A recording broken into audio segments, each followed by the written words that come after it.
Hello students, chapter number 4 business services में आज हमें देखना है वेयर हाउसिंग सर्विस के बारे में। 7 लेक्चर हमारे ऑलरेडी हो गए हैं। आज हम करने वाले हैं लेक्चर नंबर 8 और अभी हम स्टार्ट करते हैं वेयर हाउसिंग सर्विस। सबसे पहले हम उसका मीनिंग देखेंगे, वेयर हाउसिंग मीनिंग क्या होता है। अब उसके पहले हम बिज़नेस के बारे में कुछ समझते हैं कि जब भी बिज़नेस हो रहा है, कोई भी हो, प्रोडक्शन का बिजनेस हो, सर्विस देने का बिजनेस हो या ट्रेडिंग हो, बिजनेसमैन को गुड्स स्टोर करना ज़रूरी होता है। ठीक है, मैन्युफैक्चरर है, वो क्या करेगा, प्रोडक्शन करेगा गुड्स का, गुड्स बनाने वाला है, तो उसके लिए क्या होगा, रॉ मटेरियल लाना पड़ेगा उसे, बाकी सारे अदर मटेरियल्स रिक्वायर्ड हो गए, इक्विपमेंट्स रिक्वायर्ड हो गए, जिसे उसे स्टोर करना पड़ेगा कहीं पे। उसके बाद क्या होने वाला है, फिनिश गुड्स बन जाएगा, फिनिश प्रोडक्ट बन जाएगा। लेकिन अब ऐसा ज़रूरी तो नहीं है कि ये जो फिनिश प्रोडक्ट बन गया वो आज ही के दिन में सेल हो जाएगा या कल के दिन में सेल हो गया, 2-3 दिन में सेल हो गया, ऐसा तो नहीं होगा। हम क्या करेंगे, फ्यूचर के बारे में सोच के प्रोडक्शन करेंगे कि भाई फ्यूचर में चलो हमें ऐसे लग रहा है 1 मंथ का हम प्रोडक्शन करके रखते हैं या फिर 2 मंथ्स का करके रखते हैं, या फिर हमें ऐसे लगता है कोई फेस्टिवल आने वाला है, दिवाली आने वाली है, तो दिवाली रिलेटेड हम कोई चीज़ बना रहे हैं, प्रोडक्ट बना रहे हैं, तो हमने उसका मैन्युफैक्चरिंग अब उसी टाइम तो स्टार्ट नहीं करेंगे, ऑन द स्पॉट दिवाली आई तभी हमने स्टार्ट किया, ऐसे तो होगा नहीं। एडवांस में हम प्रोडक्शन चालू कर देंगे, फ्यूचर की डिमांड को एंटिसिपेट करके हम आज के दिन में प्रोडक्शन करेंगे, तो अब वो सेल आज के दिन में तो होने नहीं वाला है। तो हमें क्या करना पड़ेगा, वो जो फिनिश प्रोडक्ट बन गया है, फिनिश गुड्स बन गया है, उसे भी स्टोर करना पड़ेगा, जिसे हम फ्यूचर में सेल करने वाले हैं। अब मान लो हम ट्रेडर की बात करते हैं, तो ट्रेडर क्या करता है, वो खुद गुड्स बनाता नहीं है, वो किसी और के पास से खरीदता है और फिर किसी और को सेल कर देता है। ठीक है, उसमें उसका खुद का जो भी कॉस्ट लगती है, ऊपर का जो उससे प्रॉफिट ऐड करना है वो ऐड करके फिर वो क्या करता है, कस्टमर को सेल कर देता है। तो अब इसके लिए भी ट्रेडर बल्क क्वांटिटी में गुड्स खरीदेगा, तो उसे भी स्टोर तो करना पड़ेगा गुड्स। सर्विस बिजनेस की हम अगर बात करते हैं तो उस बिजनेस में क्या होगा, सर्विस हमें प्रोवाइड करनी है, तो उसके लिए भी हमें कुछ तो रॉ मटेरियल चाहिए होगा, कुछ तो प्रोडक्ट्स चाहिए होंगे, इक्विपमेंट्स चाहिए होंगे। तो हम क्या करते हैं, वो चीज़ें ला के रख देते हैं हमारे बिजनेस में। जैसे हम गैरेज बिजनेस की फॉर एग्जांपल बात कर रहे हैं, तो क्या होगा, जितने भी व्हीकल्स रिपेयर होने के लिए आते हैं तो उसके लिए जो भी मटेरियल रिक्वायर्ड होता है, हम क्या करते हैं, उसे ला के स्टोर करके रख देते हैं। तो उसके लिए हमें क्या चाहिए होता है, एक ऐसी जगह जहाँ पे हम गुड्स को स्टोर करके रख सके, जिसे हम बोलते हैं वेयर हाउस। ठीक है, मान लो अब हम होटल सर्विस की बात करते हैं, तो होटल सर्विस में क्या होगा, कस्टमर्स को फूड प्रोवाइड करना है। ठीक है, अब फूड प्रोवाइड करना है तो उसके लिए भी काफ़ी सारी चीज़ें हमें ला के रखनी पड़ेगी, स्टोर करके रखनी पड़ेगी। ठीक है, ऑन द स्पॉट तो कस्टमर ने ऑर्डर दिया और हम तुरंत ही बाहर से वेजिटेबल्स लेने गए, अदर थिंग्स लेने गए, ऐसे तो होगा नहीं। तो हम क्या करते हैं, वो चीज़ें ला के रख देते हैं, उसे स्टोर करके रख देते। तो वो जो ये स्टोर करने की फैसिलिटी है उसे हम बोलते हैं वेयर हाउसिंग। वेयर हाउस ऐसी जगह है जहाँ पे हम प्रोडक्ट को स्टोर कर सकते हैं, रॉ मटेरियल को स्टोर कर सकते हैं फ्यूचर यूज़ के लिए। ठीक है, चलिए, या फिर गुड्स को स्टोर कर सकते हैं फ्यूचर सेल के लिए, ये हो जाता है वेयर हाउस। अब वेयर हाउसिंग, अब ये वेयर हाउसिंग हमें क्या हेल्प करता है, टाइम यूटिलिटी भी प्रोवाइड करता है एंड प्लेस यूटिलिटी भी प्रोवाइड करता है ना। व्हाट इज़ टाइम यूटिलिटी, अब हमने फ्यूचर के बारे में एंटिसिपेट करके कुछ प्रोडक्ट बनाया है, मैन्युफैक्चरिंग करके रखा है, अब वो चीज़ें सेल होने वाली है फ्यूचर में, आज के दिन में तो रिक्वायरमेंट नहीं है। मान लो हमने दिवाली के लिए कुछ चीज़ें बनाई है, तो हम वो सेल होगी उस टाइम, रिक्वायरमेंट उसकी होगी उस टाइम, इस टाइम पे तो उसकी रिक्वायरमेंट नहीं है। तो जिस टाइम पे रिक्वायरमेंट है उस टाइम पे वो प्रोडक्ट अवेलेबल हो जाएगा ना, क्योंकि हम आज बना के वेयर हाउस में स्टोर करके रख रहे हैं, इसलिए warehousing time utility provide करता है। Second thing, place utility provide करता है। वेयर हाउसिंग से क्या होता है, जिस भी प्लेस पे गुड्स पहुंचाना रहता है, हम क्या करते हैं, स्टोर करके उस प्लेस पे जहाँ पे रिक्वायरमेंट है वहाँ पे तुरंत ले जाके पहुँचा सकते हैं। ठीक है, वेट करने की ज़रूरत नहीं है। तो वेयर हाउसिंग प्लेस यूटिलिटी भी प्रोवाइड करता है। चलिए अब देखते हैं यहाँ पे वेयर हाउसिंग का क्या मीनिंग दिया हुआ है। Warehousing refers to storage of goods and consist of all those activities which are connected with storage and preserving of goods। चलिए, वेयर हाउसिंग का सबसे फर्स्ट काम क्या हो गया, मेन काम उसका स्टोरेज का, स्टोरेज ऑफ गुड्स करता है ये। साथ ही में ऐसी एक्टिविटी की जाएगी जो ज़रूरी होती है प्रोडक्ट के स्टोरेज के लिए एंड उसे प्रिजर्व करने के लिए, मतलब वो गुड्स ख़राब ना हो जाए उसका ध्यान रखने के लिए हम जो एक्टिविटी करेंगे उसे हम बोलते हैं प्रिजर्व करना। तो ऐसी एक्टिविटी की जाएगी जो गुड्स को प्रिजर्व करके रखे, उसे ख़राब ना होने दे। तो ये चीज़ें होगी वेयर हाउसिंग सर्विस में। It is a means of storing the goods. Warehousing can be defined as a group of activities connected with the storing and preserving of stored goods from the time of production till the time of consumption. देखिए यहाँ पे क्या बोला है उन लोगों ने, warehousing can be defined as a group of activities. कुछ ऐसी एक्टिविटीज़ हम कर रहे हैं जिसकी वजह से storing and preserving of stored goods from time of production till time of consumption. Goods बन गया है आज की तारीख में, आज के ही डेट में तो वो यूज़ नहीं होने वाला है, कंजम्पशन उसका नहीं होगा, उसका कंजम्पशन होगा फ्यूचर में। तो हम तब तक के लिए गुड्स को वहाँ पे स्टोर करके रखते हैं, दैट इज़ वेयर हाउसिंग।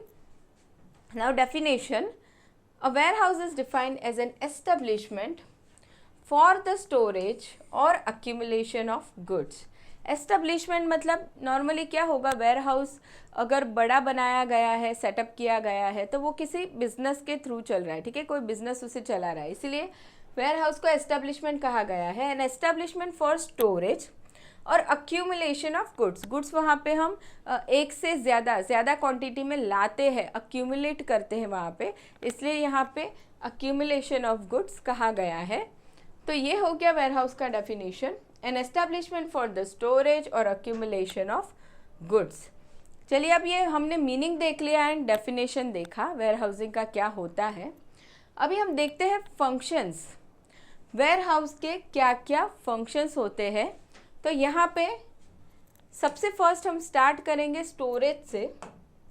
अब ये बिल्कुल भी सोचना नहीं है, सीधा लिख देना है स्टोरेज, क्योंकि वेयर हाउस की बात आई तो सबसे पहला काम तो वेयर हाउस का वही है ना, स्टोरेज प्रोवाइड करना। तो this is the basic function of warehousing. Surplus commodities which are not needed immediately can be stored in warehouse. जो चीज़ें हमें हाल ही में नहीं चाहिए, इमीडिएटली अर्जेंटली नहीं चाहिए, फ्यूचर में चाहिए, उसे हम स्टोर कर सकते हैं वेयर हाउस में। They can be supplied as and when needed by the customer. अब हमने स्टोर करके रख दी है, कस्टमर को जब भी रिक्वायरमेंट होगी हम क्या करेंगे, उसे दे देंगे कस्टमर को, या कस्टमर को हम उसे सेल कर देंगे। तो ये हमारा बेसिक फंक्शन हो गया सबसे फर्स्ट वेयर हाउस का, storage. Now next one is price stabilization.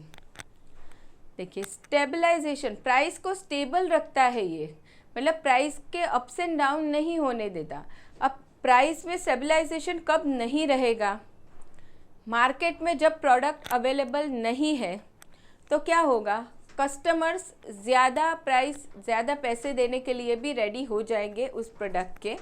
तो क्या होगा, सेलर को ज़्यादा से ज़्यादा पैसे मिलने लगेंगे, तो प्रोडक्ट की प्राइस बढ़ जाती है, ठीक है। अब और जब दूसरी चीज़, प्रोडक्ट बहुत ज़्यादा क्वांटिटीज़ में अवेलेबल है कस्टमर के पास, तो उस टाइम क्या होता है, प्राइस कम करनी पड़ती है ताकि कस्टमर गुड्स को खरीदे, क्योंकि कस्टमर के पास बहुत सारे ऑप्शंस अवेलेबल होते हैं कोई भी प्रोडक्ट के, ठीक है। तो क्या होता है, उसकी वजह से प्राइस स्टेबलाइजेशन नहीं रहता है। अब वेयर हाउस क्या करता है, जब भी मार्केट में गुड्स की शॉर्टेज हो गई एंड उसके प्राइजेस बढ़ रहे हैं, और अगर हमने वेयर हाउस में गुड्स को स्टोर करके रखा हुआ है, तो हम क्या करेंगे, जब भी शॉर्टेज हो गई है मार्केट में, हम तुरंत ही वो गुड्स को रिलीज़ कर देंगे। उसकी वजह से क्या होगा, प्राइस हाइक नहीं होंगे, प्राइस स्टेबलाइज रहेंगे, जो भी प्राइस है वो मार्केट में मेंटेन रहते हैं, ठीक है। तो ये हो गया हमारा second function, price stabilization. Warehouses play an important role in the process of price stabilization. It is achieved by the creation of time utility by warehousing. कैसे प्राइस स्टेबल हुए, टाइम यूटिलिटी प्रोवाइड की गई इसके लिए, मतलब जब भी product की रिक्वायरमेंट थी, मार्केट में शॉर्टेज होने लगी प्रोडक्ट की, तभी क्या हुआ, वेयर हाउस से हमने गुड्स लाके मार्केट में अवेलेबल कर दिया, टाइम यूटिलिटी हो गई, उसकी वजह से प्राइस स्टेबल हो गई। Now in warehouses usually large stock of goods is kept, हमेशा लार्ज स्टॉक ही रहेगा वेयर हाउस में। Wherever there is shortage in the market, goods can be immediately supplied through warehouses, which helps in price stabilization to avoid rise in price due to demand and supply difference। देखिए, जो demand and supply difference हो जाता है, customer को goods चाहिए, demand बढ़ गई है, सामने सप्लाई नहीं हो रही है, तो उस टाइम पे क्या किया जाता है, वेयर हाउस से गुड्स को रिलीज़ किया जाता है, सेल किया जाता है, ताकि डिमांड एंड सप्लाई बैलेंस हो जाए एंड प्राइस का स्टेबलाइजेशन रहे मार्केट में। तो ये हो गया हमारा सेकेंड फंक्शन। अब तीसरा फंक्शन हम पढ़ते हैं रिस्क बेयरिंग। देखिए, अब यहाँ पे रिस्क बेयरिंग क्यों कहा गया है, जब भी हम गुड्स बनाते हैं फ्यूचर के लिए, आज की डेट में तो सेल नहीं होने वाला है, या फिर रॉ मटेरियल है तो आज के ही दिन में तो यूज़ नहीं होने वाला है, तो हम स्टोर करके जब रखते हैं गुड्स को या रॉ मटेरियल को, तो क्या होता है, उसके ख़राब होने के चांसेस रहते हैं, या फिर डैमेज होने के चांस रहते हैं, या फिर चोरी हो जाने के चांस रहते हैं। तो अगर हम उस गुड्स को वेयर हाउस में स्टोर करके रखते हैं तो ये सारी चीज़ें नहीं होती है एंड हमारे गुड्स की सेफ्टी बढ़ जाती है। तो when the goods are stored in warehouses, they are exposed to many risks in form of theft, deterioration, fire, etc. Warehouses are constructed in such a way that they minimize this risk। warehouse उस type के बनाए जाते हैं कि वो goods को protection दे सके। A warehouse keeper has to take reasonable care of the goods and safeguard them against various risks। देखिए, किसकी जिम्मेदारी है, वेयर हाउस कीपर की। हमने एक बार गुड्स वेयर हाउस में डिपॉजिट कर दिया, उसके बाद वेयर हाउस कीपर की जिम्मेदारी बनती है कि वो गुड्स का ध्यान रखे कि वो ख़राब ना हो जाए एंड उसका प्रोटेक्शन करे ना। फॉर एनी लॉस और damage sustained by goods, warehouse keeper shall be liable to the owner of the goods. देखिए, गुड्स अगर ख़राब हो जाता है या कोई और प्रॉब्लम हो जाती है तो वो कौन जिम्मेदार हो जाएगा, वेयर हाउस कीपर जिम्मेदार हो जाता है ओनर को। हमने कोई गुड्स डिपॉजिट किया हुआ है, वेयर हाउस में रखा हुआ है, तो क्या हो जाता है, अब उस गुड्स की जिम्मेदारी वेयर हाउस कीपर की हो जाती है। वहाँ कुछ भी प्रॉब्लम हुई तो वो रिस्पॉन्सिबल हो जाता है हमें आंसर करने के लिए एंड हमारा लॉस रिकवर करने के लिए। ठीक है, तो ये थर्ड फंक्शन हो गया risk bearing. Fourth one is financing. देखिए, फाइनेंसिंग का मतलब यहाँ पे हो जाएगा, हम लोन ले सकते हैं। यहाँ पे हमने जो भी गुड्स स्टोर किया हुआ है वेयर हाउस में, उसके ऊपर हम लोन ले सकते हैं, ताकि जब भी हमारे बिजनेस में क्या होता है, डे टू डे बहुत सारे खर्चे लगते हैं, पैसे रिक्वायर्ड होते हैं, तो कभी कभी क्या हो जाता है, शॉर्टेज ऑफ फंड हो जाती है, तो हमें लोन की ज़रूरत पड़ती है, फंड्स की ज़रूरत पड़ती है। तो हम क्या कर सकते हैं, वेयर हाउस में जो गुड्स स्टोर किया है उसके अगेंस्ट हम लोन ले सकते हैं। तो loans can be raise from the warehouse keeper और फ्रॉम फाइनेंशियल इंस्टीट्यूशन। अब ये जो हम लोन लेते हैं, वो लोन हमें वेयर हाउस कीपर खुद भी दे सकता है, या तो फिर फाइनेंशियल इंस्टीट्यूशन भी ये लोन दे सकते हैं against the goods stored by the owner. Goods acts as security. अब यहाँ पे ऑफ कोर्स गुड्स के अगेंस्ट हमने लोन लिया है तो गुड्स एज ए सिक्योरिटी हो गया। मान लो हम कोई घर के ऊपर लोन लेते हैं तो क्या हो जाता है, वो घर एज ए सिक्योरिटी हो जाता है। यहाँ पे गुड्स के ऊपर हमने लिया है तो गुड्स सिक्योरिटी बन जाएगा। Goods acts as security for the warehouse keeper और financial institutions. In this manner, warehousing acts as source of finance for the businessman for meeting business operations। देखिए, जो business operations होते हैं, day to day में जो operations हो रहे हैं, जहाँ पे शॉर्टेज हो जाती है पैसों की, तो वो शॉर्टेज को हटाने के लिए ये हेल्प करता है, एक तरीके का सोर्स बन जाता है पैसों का बिजनेसमैन के लिए। ठीक है, चलिए, ये हमारा फोर्थ फंक्शन हो गया फाइनेंसिंग वाला। नेक्स्ट देखेंगे हम ग्रेडिंग एंड पैकेजिंग। चलिए ना, व्हाट इज ग्रेडिंग। ग्रेडिंग का मतलब हो जाएगा प्रोडक्ट को अलग अलग कैटेगरी में डिवाइड करना। जैसे कि हम फूड ग्रेन्स की बात करें तो क्या होता है, एग्जाम्पल हम ले रहे हैं, फूड ग्रेन्स की हम बात करें तो क्या होता है, हम शॉप में लेने जाते हैं तो क्या होगा, वो जो इंसान है जो बेच रहा है फूड ग्रेन, वो क्या करेगा, हमें अलग अलग प्राइसेस पे बताएगा, ये इतने भाव का है। गेहूँ लेने गए हम, मान लो वीट, ये इतने भाव का है, ये इतने भाव का है, ये इतने भाव। क्या किया है उसने, ग्रेडिंग किया है as per quality of the product. Same ways हम पोटैटोज़ लेने जाते हैं तो क्या होता है, उस टाइम भी अलग अलग प्राइस पे हमें मिलते हैं, तो वहाँ पे ग्रेडिंग किया गया है अकॉर्डिंग टू प्रोडक्ट क्वालिटी। तो एक ग्रेडिंग भी हो सकता है वेयर हाउसिंग के अंदर। दूसरी चीज़ पैकिंग, पैकिंग का भी काम अगर हमें वेयर हाउस में करना है तो वो भी पॉसिबल है। हम क्या करेंगे, गुड्स ले जाके वहाँ पे स्टोर कर देंगे एंड हमारे इंस्ट्रक्शन के अकॉर्डिंगली वहाँ पे पैकिंग फैसिलिटी भी अवेलेबल होती है। तो ना warehouses nowadays provide facilities of packing, processing and grading of goods. Goods can be packed in convenient sizes as per the instructions of the owner. देखिए ये जो ग्रेडिंग एंड पैकेजिंग या फिर प्रोसेसिंग किया जाएगा वो कैसे होगा, as per instruction of the owner, owner बताएगा वैसे ही किया जाएगा, वेयर हाउस कीपर खुद के हिसाब से नहीं करेगा। ये हो गया हमारा fifth function. Sixth is transportation. देखिए वेयर हाउसेज क्या करते हैं, ट्रांसपोर्टेशन फैसिलिटी भी प्रोवाइड करते हैं टू बल्क डिपॉजिटर्स, सबको नहीं करेंगे, जिसने बल्क में बहुत ज़्यादा क्वांटिटी में गुड्स स्टोर किया हुआ है उसे ये फैसिलिटी मिलेगी as per instruction of the owner. जिस भी कस्टमर को गुड्स पहुंचाना है वेयर हाउस से पहुंच जाता है कस्टमर के पास, इसे बोलते हैं हम transportation function. It collects goods from the place of production and also sends goods to the place of delivery on the request of the owner. ये क्या करते हैं, वेयर हाउस कीपर प्रोड्यूसर के पास से या मैन्युफैक्चरर के पास से गुड्स कलेक्ट भी कर लेते हैं एंड दूसरा उन्होंने जैसे इंस्ट्रक्शन दिया है उस इंस्ट्रक्शन के बेस पे कस्टमर के पास डिलीवरी भी करवा देते हैं। ठीक है, तो ये हो गया हमारा ट्रांसपोर्टेशन फंक्शन के बारे में। Now next is time and place utility. इसका मीनिंग हमने आगे ही देखा, what is time and place utility.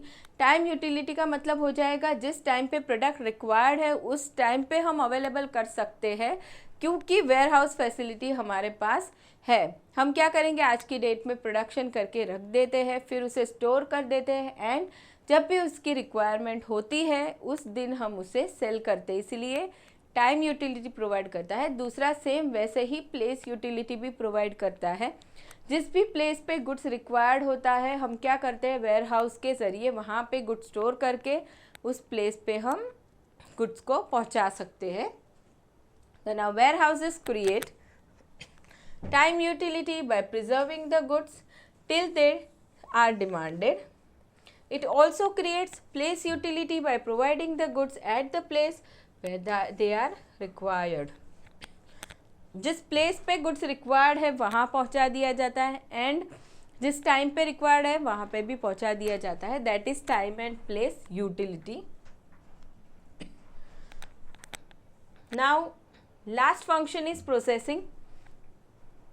अब वेयर हाउस में जैसे हमने आगे देखा कि ग्रेडिंग एंड पैकेजिंग किया जाता है, सेम वैसे ही प्रोसेसिंग की भी फैसिलिटी अवेलेबल है। कुछ गुड्स ऐसे होते हैं जिसे प्रोसेस करना पड़ता है आगे, जिसका प्रोसेसिंग बाकी है, तो हम क्या कर सकते हैं, वेयर हाउस में गुड्स स्टोर करके वहाँ पे प्रोसेसिंग करवा सकते हैं। तो ये एक फैसिलिटी भी अवेलेबल होती है वेयर हाउसिंग में। Certain commodities are not consume in the form they are produce. देखिए कुछ ऐसे प्रोडक्ट होते हैं जिसे प्रोसेस करना ज़रूरी होता है। Processing is required to make them consumable. Example, paddy is polished, fruits are ripen etcetera.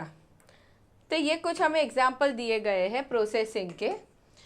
Now sometimes warehouses undertake such activities on behalf of the owner. देखिए ग्रेडिंग, पैकेजिंग भी और प्रोसेसिंग भी, ये सारी एक्टिविटीज़ की हम बात करें ना तो ये ऑन बिहाफ ऑफ ओनर ही किया जाता है। ओनर बोलेगा तभी होगा, उसके बिना नहीं होगा।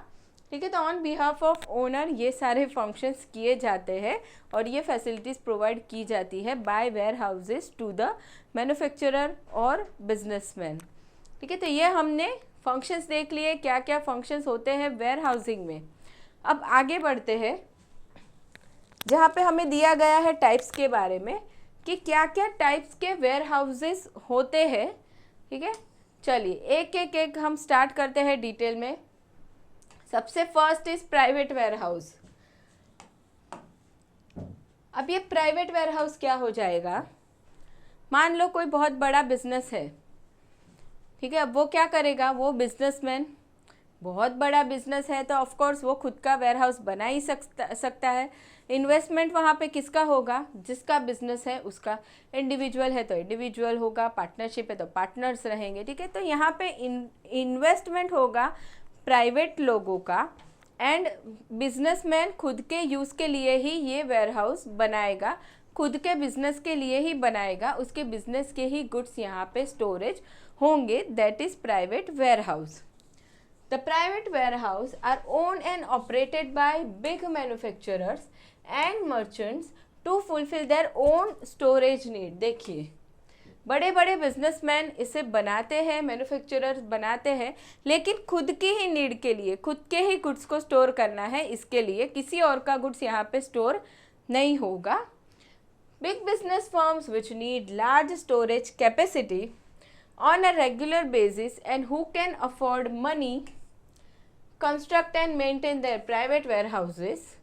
बराबर क्या होता है, बड़े बड़े जो बिजनेसेस है जिन्हें खुद को ही रिक्वायरमेंट है ज़्यादा गुड स्टोर करने की, वैसे लोग क्या करेंगे, खुद से ही वेयर हाउस बना देंगे। अब उन लोगों के पास ऑफकोर्स उतना कैपिटल भी रहता ही है, पैसे भी रहेंगे ही बनाने के लिए, एंड वो लोग मेंटेन भी कर सकते हैं। A big manufacturer or wholesaler may have a network of his own warehouses in different parts of the countries। अलग अलग जगहों पे भी वेयर हाउसेज सेटअप हो सकते हैं। जैसे हमारी 4 ब्रांच है अलग अलग स्टेट में, तो हम चारों जगह पे वेयर हाउस को बना सकते हैं, गोडाउन हम वहाँ पे बना सकते हैं गुड स्टोरेज करने के लिए।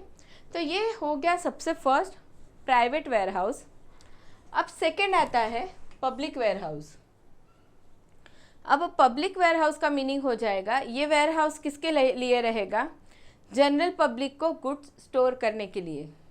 जो लोग बड़े बड़े बिजनेसमैन नहीं है, ठीक है, जिनका बहुत ज़्यादा क्वांटिटीज़ में गुड्स नहीं रहता है, बहुत ही ज़्यादा बल्क क्वांटिटीज़ में गुड्स नहीं होता है, तो वैसे लोग खुद से गोडाउन नहीं बनाते हैं, उनको खुद से वेयर हाउस बनाने की ज़रूरत नहीं है। वो लोग क्या करेंगे, पब्लिक वेयर हाउस यूज़ कर सकते हैं।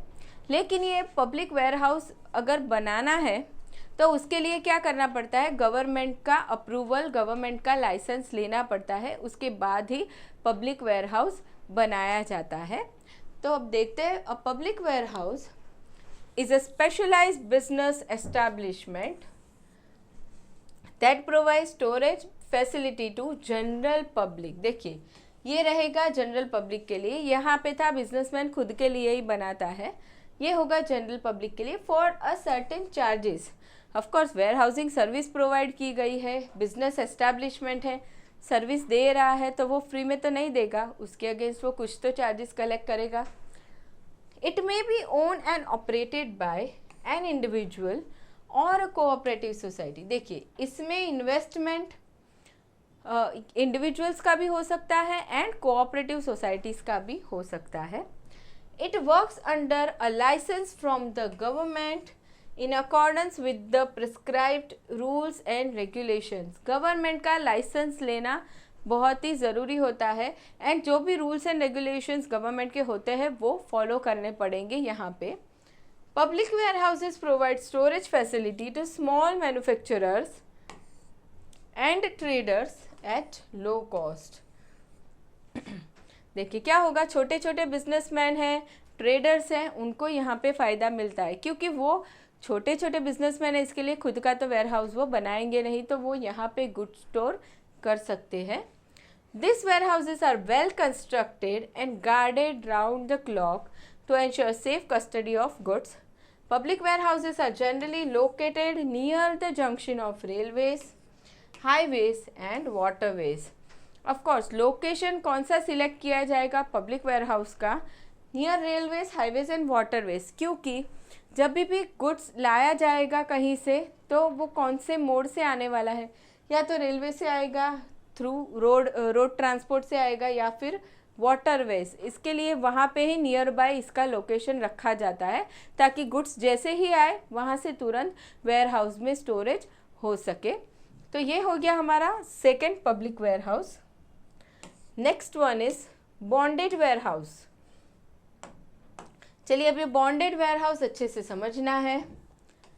सबसे पहले तो bonded warehouse are licensed by the government to accept imported goods for storage until payment of custom duty.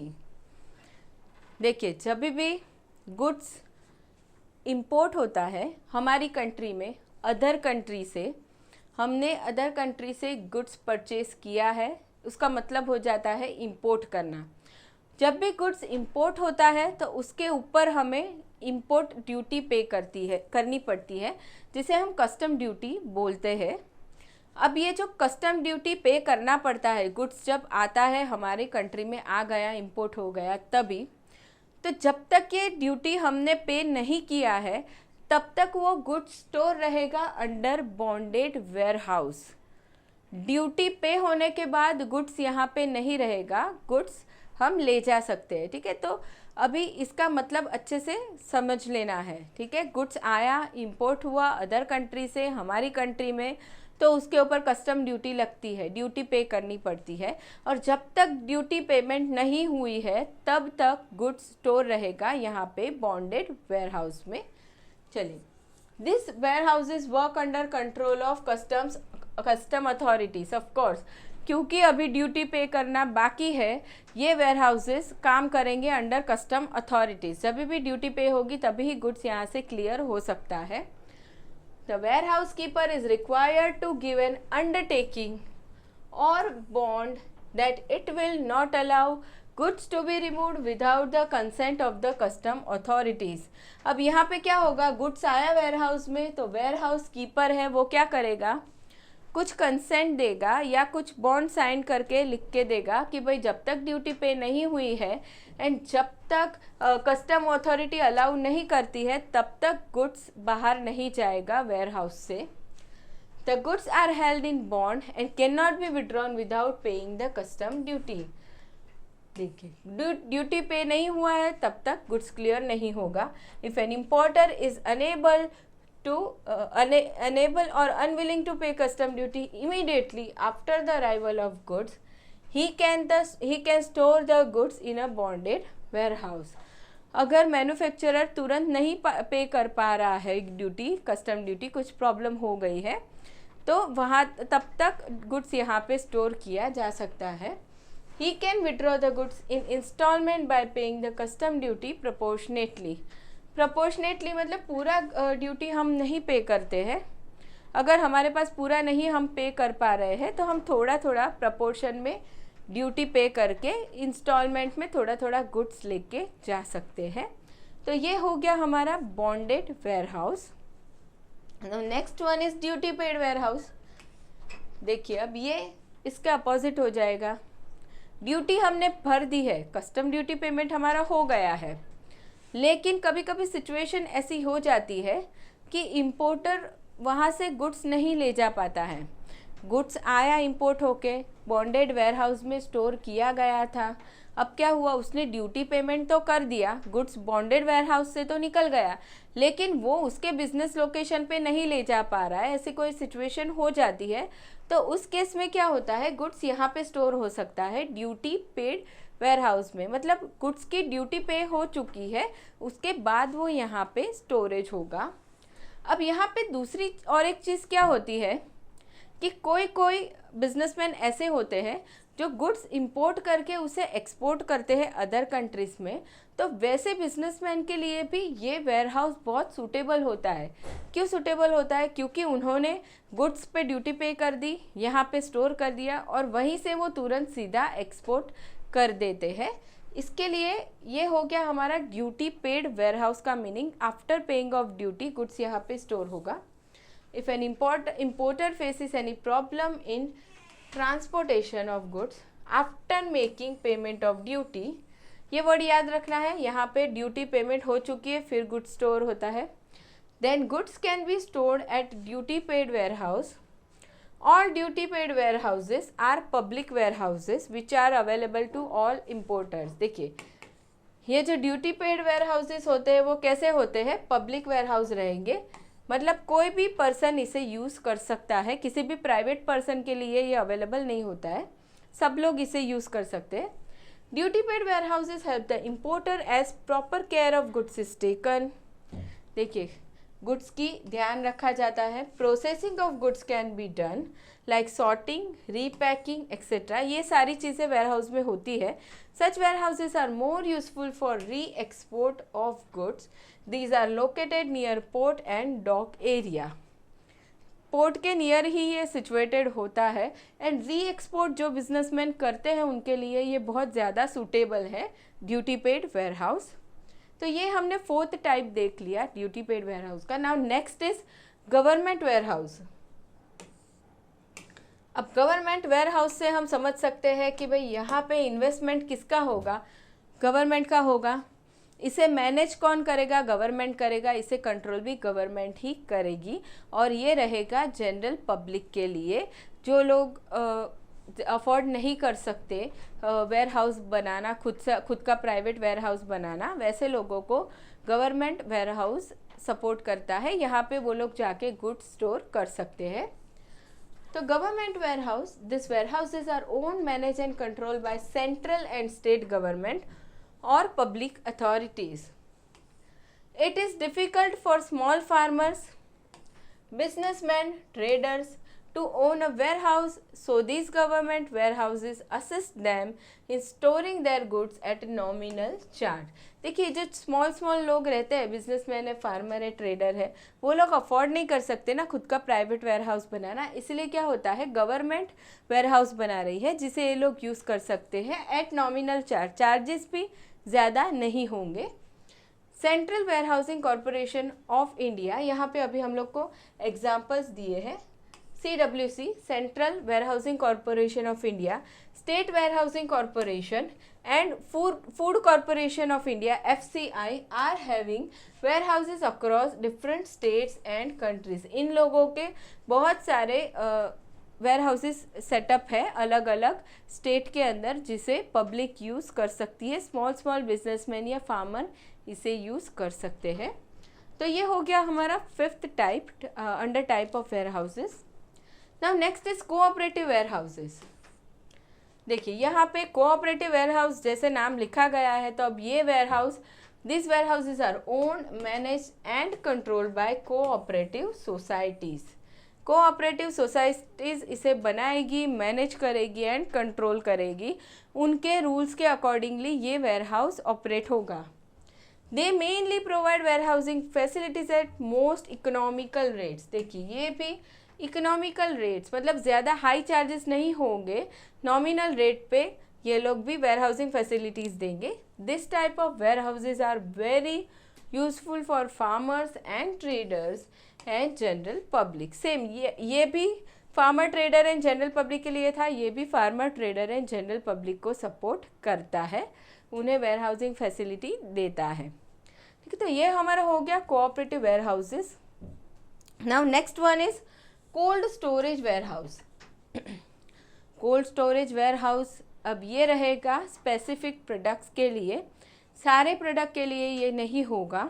Cold storage होगा किन प्रोडक्ट के लिए, ऐसे प्रोडक्ट्स जो जल्दी से ख़राब हो जाते हैं जिसे हम बोलते हैं perishable goods, like milk, vegetable, fruits, flowers, ऐसी सारी चीज़ें होती है जो जल्दी से ख़राब हो जाती है.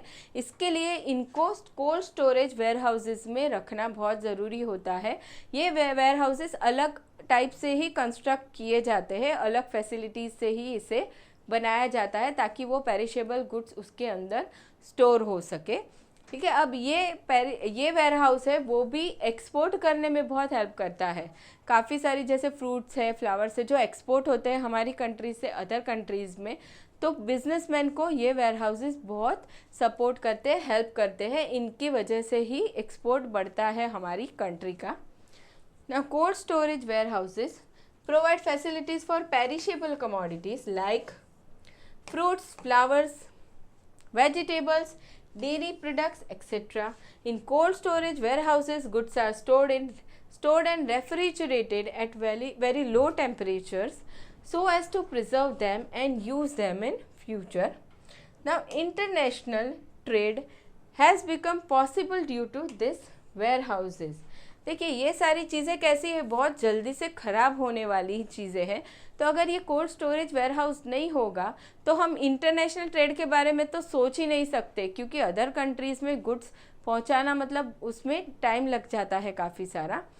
तो ये वेयरहाउस है तभी ही हम सोच पाते हैं इंटरनेशनल ट्रेड करने के बारे में, इंपोर्ट या एक्सपोर्ट करने के बारे में। ठीक है, तो ये हमने सबसे लास्ट टाइप देख लिया वेयर हाउसिंग के अंदर। अब इसी के साथ हमारा वेयर हाउसिंग टॉपिक यहाँ पे ख़त्म हो गया है बिजनेस सर्विसेज के अंदर। अब नेक्स्ट स्टार्ट होने वाला है कम्युनिकेशन, उसे हम पढ़ेंगे नेक्स्ट लेक्चर में। तो मिलते हैं स्टूडेंट्स नेक्स्ट लेक्चर में। Thank you so much, bye everyone.